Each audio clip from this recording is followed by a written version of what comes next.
हम सिर्फ आशीर्वाद देने आते हैं, लेकिन अगर श्राद्ध न हुआ तो हम शांति नहीं, श्राप बनकर लौटेंगे। आज हम आपको सुनाने जा रहे हैं पितृपक्ष की अद्भुत और पावन कथा। यह कथा केवल सुनने मात्र से ही मनुष्य के जीवन के सब पाप नष्ट हो जाते हैं। जो भी व्यक्ति श्रद्धा और मन से इस कथा को सुनता है, उसके ऊपर यदि पितृदोष हो तो वह समाप्त हो जाता है। उसके जीवन के सारे दुख, दरिद्रता और विघ्न बाधाएं मिट जाती हैं। उसके घर में सुख समृद्धि का वास होता है और धन धान्य की कभी कमी नहीं रहती। यह कथा सुनने वाले को पूर्वजों का आशीर्वाद मिलता है और उसका जीवन खुशियों और सौभाग्य से भर जाता है। पितृपक्ष का महत्व अत्यंत गहरा है। शास्त्रों में कहा गया है कि इस समय हमारे पूर्वज स्वयं धरती पर आते हैं और अपने वंशजों से तर्पण और स्मरण की अपेक्षा करते हैं। जब हम उनका विधिपूर्वक स्मरण करते हैं तो वे संतुष्ट होकर हमें आशीर्वाद देते हैं। उनके आशीर्वाद से जीवन में सफलता, शांति और प्रगति का मार्ग प्रशस्त होता है। लेकिन यदि उन्हें भुला दिया जाए तो उनका असंतोष परिवार में दुख और विघ्न बढ़ा देता है। इसीलिए पितृपक्ष केवल एक धार्मिक पर्व नहीं, बल्कि यह हमारे पूर्वजों के प्रति कृतज्ञता व्यक्त करने का सर्वोच्च अवसर है। यही महान कथा भगवान श्री कृष्ण ने अपने प्रिय वाहन गरुड़ जी को सुनाई थी। जब गरुड़ जी ने विनम्र भाव से भगवान से प्रश्न किया, हे प्रभु, पितृपक्ष का इतना महत्व क्यों है? इसमें क्या रहस्य छुपा है और क्यों कहा जाता है कि इसे मानने से जीवन के सारे दोष मिट जाते हैं? तब भगवान श्री कृष्ण ने मधुर मुस्कान के साथ कहा, गरुड़, पितृपक्ष का महत्व शब्दों में नहीं समा सकता। इसे समझने के लिए तुम्हें एक कथा सुननी होगी। इस कथा को सुनने मात्र से ही पितृदोष समाप्त होते हैं, जीवन से दुख और दरिद्रता दूर हो जाती है और घर परिवार में सुख और समृद्धि का वास होता है। और फिर भगवान श्री कृष्ण ने गरुड़ जी को वह अद्भुत कथा सुनानी प्रारंभ की। दोस्तों, आप भी इस कथा को ध्यानपूर्वक अवश्य सुनें। इस कथा के श्रवण मात्र से मनुष्य के सभी पाप और दोष नष्ट हो जाते हैं। पितृदोष से मुक्ति मिलती है, सभी कर्ज उतर जाते हैं और धन, धान्य तथा संपत्ति की प्राप्ति होती है। साथ ही सुंदर और गुणवान पत्नी का लाभ होता है। संतानहीन को संतान की प्राप्ति होती है।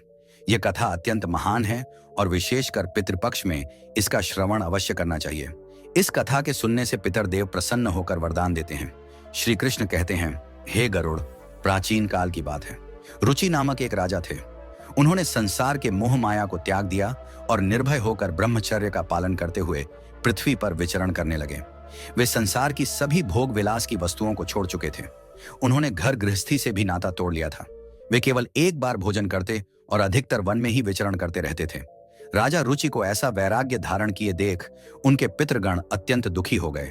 उन्होंने सोचा, हमारा वंशज यदि इस प्रकार संन्यास ले लेगा तो वंश की वृद्धि कैसे होगी? इससे तो वंश नष्ट हो जाएगा। इस चिंता से व्याकुल होकर उन्होंने निश्चय किया कि वे स्वयं जाकर राजा रुचि से मिलेंगे और उन्हें वैराग्य का त्याग करने के लिए समझाएंगे। एक दिन जब राजा रुचि गहन ध्यान और तपस्या में लीन थे, तभी उनके समस्त पितृगण वहां प्रकट हुए। जब उन्होंने आंखें खोली तो अपने सामने 4 दिव्य आत्माओं को खड़ा देखा। वे आश्चर्यचकित हो गए और प्रणाम करते हुए बोले, हे महान आत्माओं, आप कौन हैं और किस कारण से मेरे दर्शन देने आए हैं? वे दिव्य आत्माएं बोली, वत्स, हम तुम्हारे पूर्वज हैं। तुम्हारे इस वैराग्यपूर्ण आचरण से हम अत्यंत दुखी हैं, इसलिए तुमसे मिलने आए हैं। यह सुनकर राजा रुचि ने विनम्रता से कहा, हे पितृगण, आपके दर्शन से मैं धन्य हो गया, किंतु आप मेरे आचरण से दुखी क्यों हैं? मुझसे कौन सी भूल हो गई है? कृपया विस्तार से बताइए। पितरों ने कहा, वत्स, तुमने विवाह क्यों नहीं किया? विवाह स्वर्ग और मोक्ष प्राप्ति का श्रेष्ठ मार्ग है। गृहस्थ आश्रम के बिना मनुष्य का कल्याण नहीं होता। गृहस्थ में रहकर ही देवताओं, पितरों, ऋषियों और अतिथियों की सेवा की जा सकती है। विवाह और संतान के बिना मनुष्य देवऋण और पितृऋण से मुक्त नहीं हो सकता। संतान उत्पन्न किए बिना स्वर्ग की प्राप्ति असंभव है। यदि तुमने विवाह नहीं किया तो मृत्यु के बाद तुम्हें नरक मिलेगा और अगले जन्म में भी दुख भोगने पड़ेंगे। राजा रुचि ने उत्तर दिया, हे पितरों, विवाह करना अत्यंत दुखदायी है। इससे पाप बढ़ता है और अंत में अधोगति मिलती है। इसी कारण मैंने विवाह का त्याग किया है। स्त्री के साथ संबंध करने से मुक्ति नहीं मिलती। जो व्यक्ति अविवाहित रहकर विद्या अर्जित करता है और ज्ञान से आत्मा को शुद्ध करता है, वही श्रेष्ठ है। इसीलिए मैंने ब्रह्मचर्य का मार्ग चुना है। यह सुनकर पितरों ने कहा, वत्स, तुम्हारी बात उचित है कि इंद्रियों को वश में रखकर आत्मा को ज्ञान से निर्मल करना चाहिए, किंतु यह कल्याण का पूर्ण मार्ग नहीं है। यज्ञ, तप और दान के द्वारा अमंगल दूर होते हैं। जो शुभ और अशुभ कर्म फल की इच्छा रहित होकर किए जाते हैं, वे बंधन का कारण नहीं बनते। पूर्व कर्म का क्षय केवल भोग से ही होता है। पूर्व जन्म का जो पुण्य कर्म है वह सुख दुख का भोग करने से निरंतर क्षीण होता रहता है। तब अर्षि रुचि ने कहा, हे पितामह, वेदों में कर्म मार्ग के प्रतिपादन द्वारा अविद्या और माया की पुष्टि की गई है, फिर आप मुझे विवाह करने के लिए क्यों प्रेरित कर रहे हैं? विवाह करने से तो मेरा अनिष्ट ही होगा। पितरों ने उत्तर दिया, वत्स, यह सत्य है कि कर्म अविद्या है, किंतु विद्या प्राप्त करना भी एक प्रकार का कर्म है। शास्त्रों में जो विहित कर्म बताए गए हैं, सज्जन पुरुष उनका उल्लंघन नहीं करते, उन्हीं के पालन से मोक्ष की प्राप्ति होती है। शास्त्रों में विवाह का आदेश दिया गया है। विवाह न करने वाले पुरुष को मुक्ति नहीं मिलती। संतान के बिना मोक्ष संभव नहीं है। संतान के द्वारा किए गए श्राद्ध कर्म से ही पितरों की तृप्ति और पुरुष को मुक्ति मिलती है। इसलिए हे पुत्र, तुम विधि पूर्वक विवाह करो। यदि विवाह नहीं करोगे तो तुम्हारे सभी कर्म व्यर्थ हो जाएंगे और तुम विफलता को ही प्राप्त करोगे। हमारे वंश के नष्ट होने पर हम पितरों की आत्माएं भी अतृप्त रह जाएंगी। पितरों ने आगे कहा, वत्स, विवाह करके संतान उत्पन्न करने से ही तुम अपने पितरों को संतुष्ट कर सकोगे। श्री कृष्ण कहते हैं, हे गरुड़। पितरों के ऐसे वचन सुनकर श्री रुचि को बड़ी ग्लानि हुई और उन्होंने विवाह करने का निश्चय किया। तब उन्होंने अपने पितरों से कहा, हे पितृगण, अब मैं वृद्ध हो गया हूं, मुझे कौन अपनी कन्या देगा? वैसे भी वृद्धावस्था में विवाह करना अत्यंत कठिन है। पितरों ने कहा, हे वत्स, यदि तुमने हमारे वचनों का पालन नहीं किया तो हम पितरों का पतन हो जाएगा और तुम्हारी भी अधोगति होगी। इतना कहकर वे अदृश्य हो गए। श्री कृष्ण कहते हैं, हे गरुड़। पितरों की बातें सुनकर और श्री रुचि अत्यधिक व्याकुल हो उठे। वे अपने पितरों की मुक्ति के लिए विवाह करने का विचार करते हुए कन्या की खोज में पृथ्वी पर विचरण करने लगे, किंतु उन्हें कहीं भी योग्य कन्या न मिली। बार बार पितरों के वचनों को याद करके वे चिंता में डूब जाते और सोचते, अब मैं क्या करूं, कहां जाऊं? मेरे पितरों की मुक्ति के लिए कौन स्त्री मुझसे विवाह करेगी? बहुत देर तक मनन करने के बाद आर्षि रुचि ने ब्रह्मा जी की तपस्या करने का निश्चय किया। उन्होंने 100 वर्षों तक वन में घोर तपस्या की। उनकी कठोर साधना से प्रसन्न होकर जगत पिता ब्रह्मा जी उनके समक्ष प्रकट हुए और बोले, हे रुचि, मैं तुम्हारी तपस्या से प्रसन्न हूं। जो भी अभिलाषा हो बताओ, मैं अवश्य उसे पूर्ण करूंगा। ऋषि रुचि ने विनम्रता पूर्वक प्रणाम करते हुए कहा, हे परमपिता, मेरे पितरों ने मुझे संतान उत्पन्न करने का आदेश दिया है, किंतु मुझे विवाह योग्य कोई कन्या नहीं मिल रही। कृपया मुझे एक कन्या प्रदान करें ताकि विवाह करके मैं संतान प्राप्त कर सकूं। तब ब्रह्मा जी बोले, हे विप्र, तुम स्वयं संसार के प्रजापति बनोगे। तुम्हारे द्वारा प्रजा की सृष्टि होगी। तुम्हारे पितरों ने जो कहा है वह सत्य है। तुम्हें विवाह करना चाहिए। इस अभिलाषा को मन में रखते हुए पितरों की पूजा करो। वे प्रसन्न होकर तुम्हें उत्तम स्त्री प्रदान करेंगे और तुम्हारी इच्छा पूर्ण होगी। इतना कहकर ब्रह्मा जी अंतर्ध्यान हो गए। ब्रह्मा जी के वचन सुनकर आर्षि रुचि ने निश्चय किया कि वे पुनः अपने पितरों को प्रसन्न करेंगे।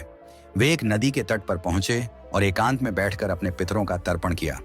तर्पण के बाद एकाग्र चित्त होकर वे भक्ति पूर्वक पितरों की स्तुति करने लगे।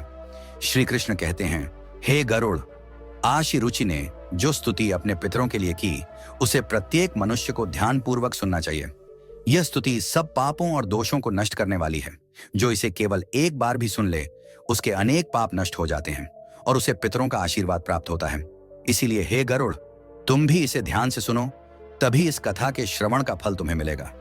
आर्षि रुचि स्तुति करने लगे, जो अधिदेवता के रूप में विद्यमान रहते हैं और जो श्राद्ध के अवसर पर देवताओं से स्वधा द्वारा तृप्त किए जाते हैं, उन सभी पितृगणों को मैं प्रणाम करता हूं। स्वर्ग में अवस्थित महर्षि गण भक्ति और मुक्ति की इच्छा से मानसिक श्राद्ध द्वारा जिन पितरों को तृप्त करते हैं, उन सभी पितरों को भी मैं प्रणाम करता हूं। अग्निस्वात, वर्षद, आज्ञा और सोमपति गण इस श्राद्ध में मेरे द्वारा तृप्त होकर संतुष्ट हों। अग्निस्वात पितर मेरी पूर्व दिशा की, वर्षद पितर दक्षिण दिशा की, आज्ञा पितर पश्चिम दिशा की और सोमपति पितर उत्तर दिशा की रक्षा करें। ये सभी पितृगण भूत, प्रेत, पिशाच और असुरों के कारण उत्पन्न दोषों से सदा हमारी रक्षा करें। विश्व, विश्वभुक, आराध्य, धर्म, धान्य, शुभानंद, भूतिकृत और भूति नामक 9 गण, कल्याण, कल्द्र, श्रेय, कलता, हेतु और अनघ नामक 6 गण तथा वर, वरेण्य, वरद, तुष्टि, पुष्टि, विश्वपात और धाता नाम से विख्यात 7 गण और महात्मा, महित, महिमा, महावान और महाबल नामक 5 गण, इन सभी पितरों को मैं प्रणाम करता हूँ। ऋषि रुचि की इस स्तुति से समस्त पितृगण प्रसन्न हो गए। उसी समय एक दिव्य तेज उत्पन्न हुआ जिसने आकाश मंडल में चारों ओर प्रकाश फैला दिया और संपूर्ण विश्व को अपने तेज से आच्छादित कर लिया। उस अद्भुत प्रकाश को देखकर श्री रुचि घुटनों के बल बैठकर पुनः अपने पितरों की स्तुति करने लगे। उनकी स्तुति सुनकर पितृगण अत्यंत प्रसन्न होकर उनके सम्मुख प्रकट हुए। अर्षि रुचि ने पुष्प, गंध और विविध नैवेद्य अर्पित किया। पितरों ने उन्हें स्वीकार किया और प्रकट होकर कहा, हे पुत्र, तुम्हारी स्तुति से हम अत्यंत प्रसन्न हैं, इसलिए अब निसंकोच अपनी इच्छा बताओ।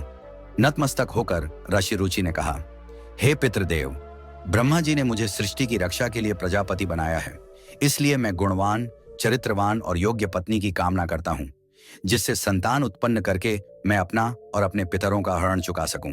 तब पितरों ने कहा, वत्स, इसी स्थान पर इसी क्षण तुम्हें उत्तम और मनोरमा पत्नी की प्राप्ति होगी। उसी से तुम्हें एक तेजस्वी पुत्र उत्पन्न होगा, जो बुद्धिमान और बलशाली होगा। उसका नाम रोच होगा और वह तीनों लोकों में प्रसिद्ध होगा। उसके भी अनेक महापराक्रमी और पृथ्वी का पालन करने वाले पुत्र होंगे। यह कहकर समस्त पितृगण आशीर्वाद देकर अंतर्ध्यान हो गए।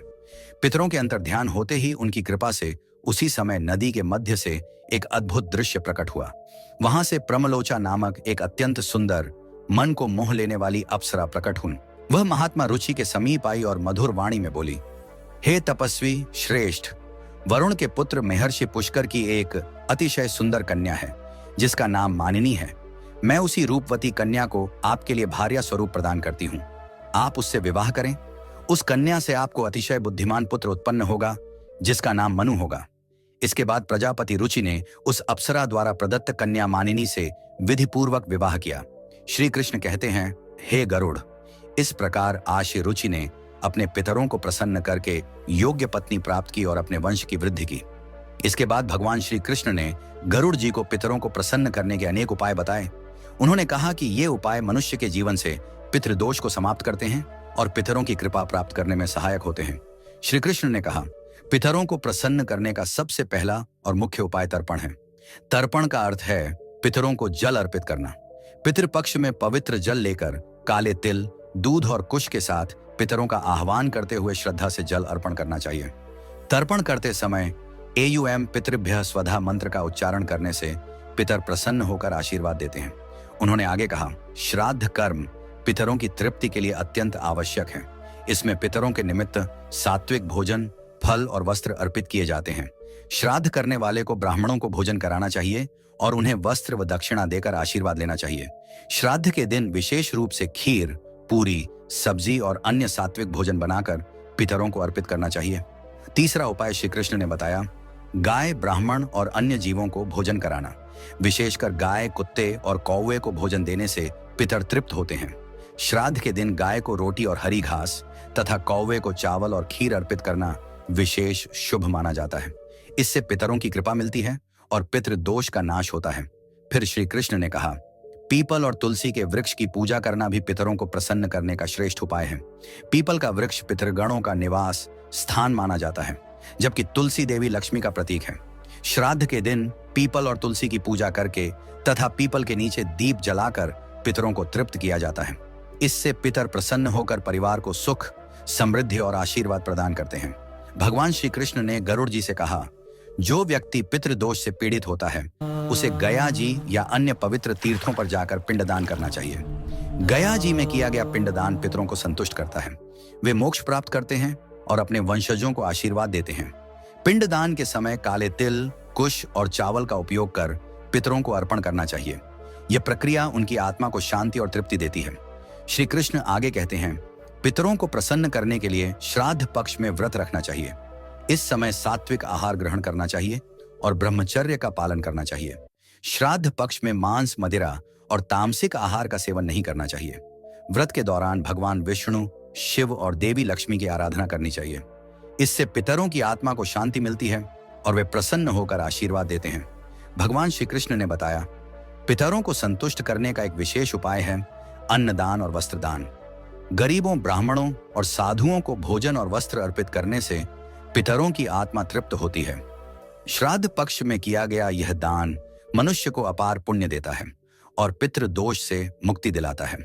पितरों की कृपा से परिवार में सुख समृद्धि बनी रहती है। उन्होंने कहा, पवित्र नदियों, विशेषकर गंगा में स्नान करके पितरों के लिए जल अर्पित करना अत्यंत शुभ माना जाता है। गंगा जल पितरों की तृप्ति का सर्वोत्तम माध्यम है।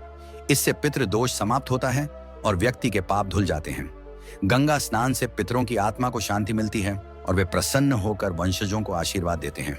श्री कृष्ण ने यह भी बताया, पितरों को प्रसन्न करने के लिए सत्संग में सम्मिलित होना और पवित्र ग्रंथों का पाठ करना चाहिए।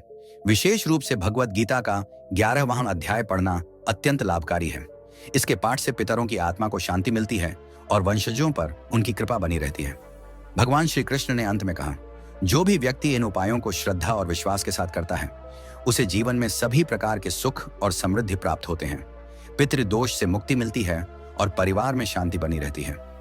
हे गरुड़, जो इन उपायों का पालन करता है उसके पितर सदैव प्रसन्न रहते हैं। तो दोस्तों, इस प्रकार गरुड़ पुराण में पितृपक्ष की कथा और पितरों को प्रसन्न करने के उपायों का विस्तार से वर्णन मिलता है। यह कथा हमें सिखाती है कि पितरों की सेवा और तर्पण करना हर मनुष्य का परम कर्तव्य है। दोस्तों, उम्मीद है आपको यह कथा और जानकारी पसंद आई होगी। अगर अच्छी लगी हो तो इसे लाइक करें, परिवार और दोस्तों के साथ शेयर करें और ऐसी ही आध्यात्मिक जानकारियां पाने के लिए हमारे चैनल को सब्सक्राइब करना न भूलें। आपका धन्यवाद।